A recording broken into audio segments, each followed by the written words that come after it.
Ini kayak dikatakan budi bahasa, budaya kita. Mana budi bahasa? Mereka sudah hilang pertimbangan. Kita marah, tuan-tuan. Tapi saya nak bagi tahu lah. Kadang-kadang rakyat dia marah, tapi saya bagi tahu dengan rakyat. Ini reality. Saya cakap dengan Dato' Kau. Rakyat boleh marah. Dia datang hari ini, dia rubuhkan kampung, dia marah. Dia boleh maki UMNO, dia boleh maki. Tapi saya kata, kau boleh marah hari ini. Besok bila pilihan raya datang, Datuk Seri Najib datang dan bagi janji kau akan pun tepuk tangan juga.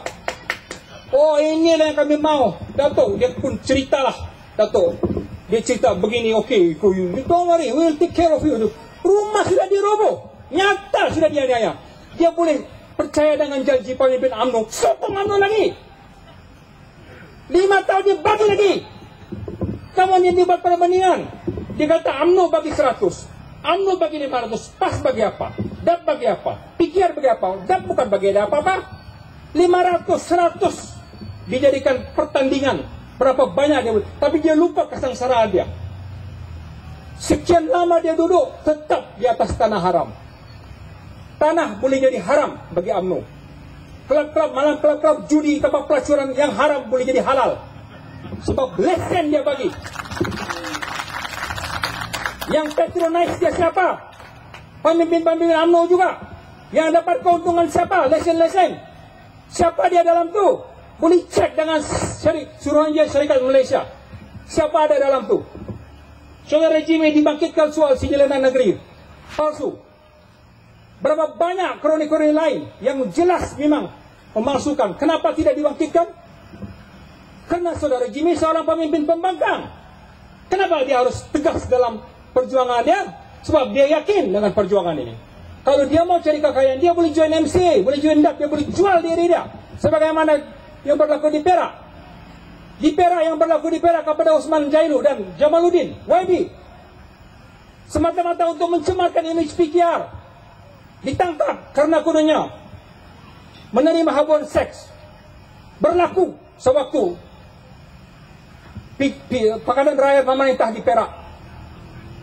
Yang paliknya, akhirnya didapati tidak bersalah setelah dia masuk UMNO.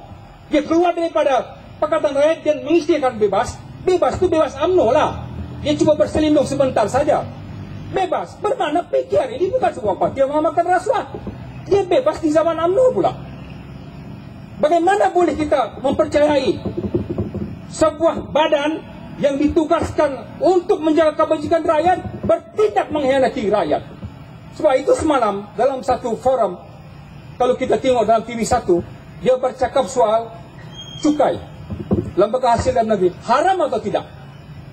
Cukainya haram atau tidak? Yang peliknya RTM ni, sebab itu dia punya peranan, dia mengubah public opinion. Dia boleh ubah minda rakyat. Sebab itu, bagi tuan-tuan, pemimpin-pemimpin pembangkang ini tidak ada yang bersih, semuanya kotor. Dalam abad ke-21 ini, yang kita bercakap soal era ICT ini, negara-negara lain, di Britain, kita tengok di Britain sekarang, pilihan raya, Parti Labour boleh dicakap dalam TV, Liberal Democratic boleh cakap dalam TV, dia konservatif dia boleh cakap dalam TV. Di sini, yang dia cakap mewujudkan minda kelas pertama rakyat, sebenarnya dia cuba nak tipu rakyat. Hari-hari dalam TV ini, image pemimpin pembangkang kultur belaka, tidak ada yang bersih. Adilkah? Saya bagi tahu, tidak perlu saya jadi wakil rakyat. Kalau saya jadi wakil rakyat secara tipu, bohong pada rakyat, khianati rakyat, saya malu jadi wakil rakyat. Saya bohongi rakyat. Dia boleh cakap bahwa cukai itu yang dibayar kepada election ini itu tidak haram. Dia panggil juga seorang hafiz semalam. Ya, saya setuju. Cukai yang kita bayar kepada election ini tidak haram. Tapi dia menjadi haram apabila dia disalurkan ke jabatan-jabatan tertentu untuk dijadikan gaji, dibayar gaji kepada pihak-pihak penguasa. Gaji itu daripada kita disalurkan kepada election ini untuk bagi gaji kepada rakyat Malaysia. Dia salah gunakan, dia boleh bunuh seorang budak 15 tahun. 15 tahun jadi penjenayah, belum lagi dibuktikan bersalah. Aminur Rashid bin Hamzah dibunuh. Tuan-tuan bayangkan kalau anak-anak tuan-tuan kena begitu. Coba bayangkan.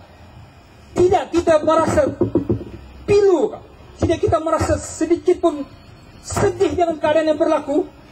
Belum lagi kita cakap soal rakyat Malaysia yang lain, keturunan India dan China yang ditembak, yang sebenarnya tidak perlu ditembak. Sebab sekarang ini serba salah, tuan-tuan. Kalau dia boleh katakan dia ditembak di satu sekatan jalan raya. Okey, sekarang logik dia. Jalan raya ada sekatan.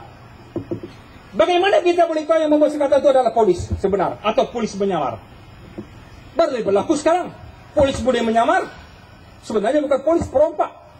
Itu boleh berlaku dalam keadaan sekarang. Bagaimana kita boleh pastikan? Dan dalam keadaan orang sudah merasa terdesak, dia akan bertindak, melarikan diri. Tapi perlukah kita tembak?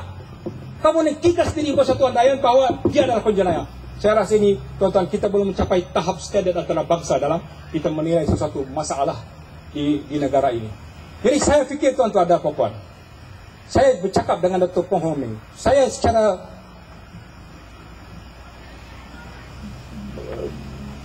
realitinya lah, memang sukar untuk Pakatan Rakyat menang atau tembus di beberapa kursi kerajaan, kursi negeri. Memang sukar. Memang sukar sebab pertamanya politik yang diadakan di negara ini, sistem pilihan raya dia masih lagi dalam keadaan yang tidak bersih. Tapi itu bukan alasan untuk kami tidak masuk dalam pilihan raya. Kami serahkan kepada tuan-tuan dan puan-puan sekalian. Kalau tuan-tuan dan puan-puan katakan BN bagus, dalam keadaan tuan-tuan dianiayakan hak, dinafikan hak, dan tuan-tuan mengundi juga, dia sedikit pun tidak merugikan kami. Kami datang sini untuk menawarkan kebaikan sebagaimana berlaku di Pulau Pinang. Tidak ada lagi projek-projek yang dilaksanakan secara negotiated tender. Projek-projek yang diberikan secara rundingan terus, tidak ada lagi. Menteri Besar Kelantan dia tidak makan duit rakyat. Lim Guan yang baru Lim Guan dia boleh travel dengan economy class. Tidak lagi tinggal di hotel 5 bintang.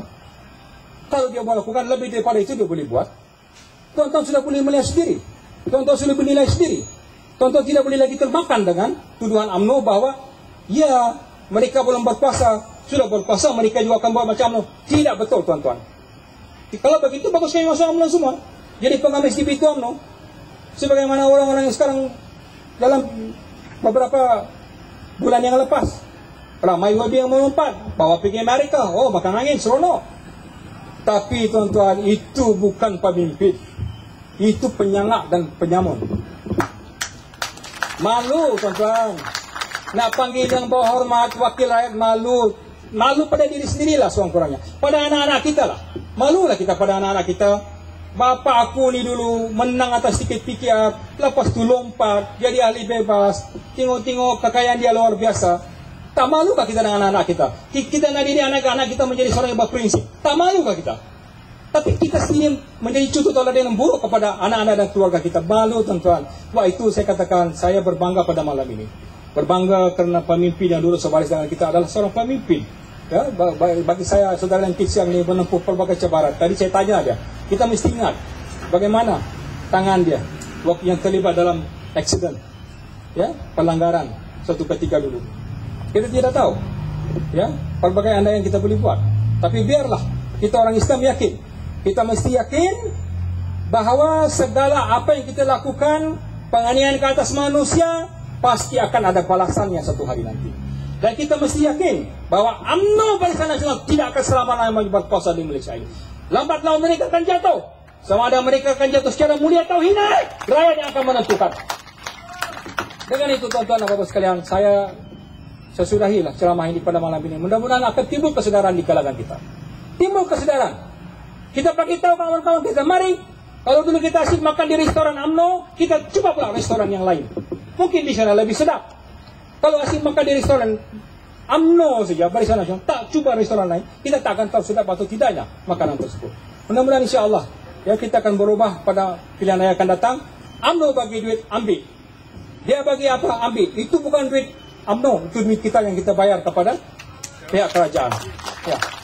Ambil. Tidak ada masalah. Jangan rasa terhutang budi. Ya, jangan rasa terhutang budi. Tidak ada budi.